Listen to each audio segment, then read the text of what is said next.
Gracias, señor Schulz. Señor Watson, por el Grupo Demócratas y Liberales, 4 minutos. Mr. President, this summer's conflict has claimed the lives of over 1,000 people, the vast majority of them innocent civilians.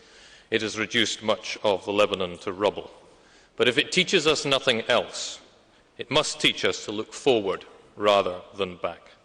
We should waste no time in deploying the 7,000 troops that the Union has pledged to UNIFIL, to stabilise the situation in the South Lebanon, to cut off the flow of arms, and to support the humanitarian effort.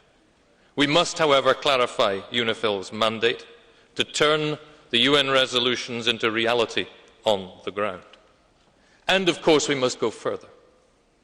We must speak with one voice.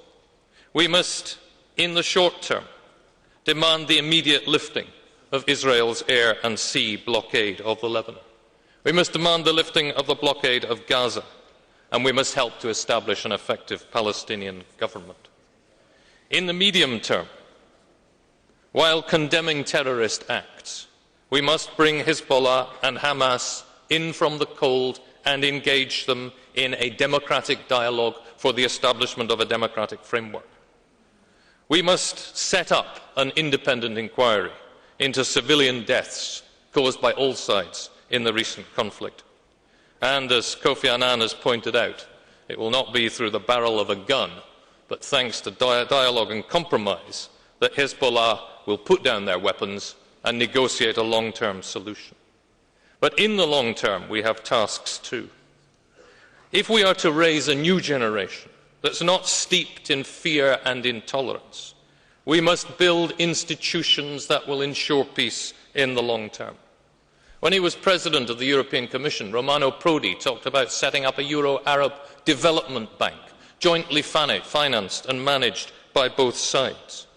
We must look too at a security organisation, such as Anders Fogh Rasmussen's idea of a conference on security and cooperation in Europe, which Mr. Schulz quoted. We must look at how we can tie in with a proper immigration policy all of the countries of the Mediterranean basin. And we must oversee all of this through the Euro-Mediterranean Parliamentary Assembly, in which you, President, have invested so much political and not a little financial capital. Let us learn from Einstein when he told us that peace cannot be kept by force, only achieved through understanding. Mr. Tomioja, you spoke about the European Union's remarkable achievement, our major success. I commend you on the work you have done, but let us not exaggerate. It was a crisis which has driven the European Union to the position we're at. What Michel Barnier has called le réflexe européen. It's not the European Constitution that we need and which would have equipped us so much better to deal with this situation. If we are deploying European forces, it's not an EU force, though thank heavens it is a coalition of the coherent. In terms of democratic decision-making, we're running on a wing and a prayer. After your meeting in Lappenrant on 25th of August, Mr. Solana said, "This is the most important decision taken by the EU for many years." Yes? So why is he not here? Why is Mr. Solana not here telling us about it, telling us about the conditions for this conflict? He has a mandate, but of what kind? When we asked, we were told that the rules of engagement for the forces were, and I quote, "a matter strictly between the United Nations and the troop contributors." And we were told this is therefore not a European matter. It is absurd that Mr. Solana is not here talking to us about the rules of engagement of this conflict. And the danger is this. All of our people believe that Europe has responded to the crisis. If things go wrong, and we have large numbers of young men coming back home in body bags, people will want to know who in Europe is responsible. Somebody will have to take the political responsibility.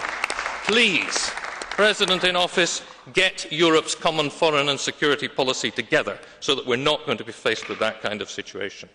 In conclusion, Mr. President, 2 cheers for Europe, for Louis Michel's rapid action, and for Romano Prodi's courage in dealing with this problem.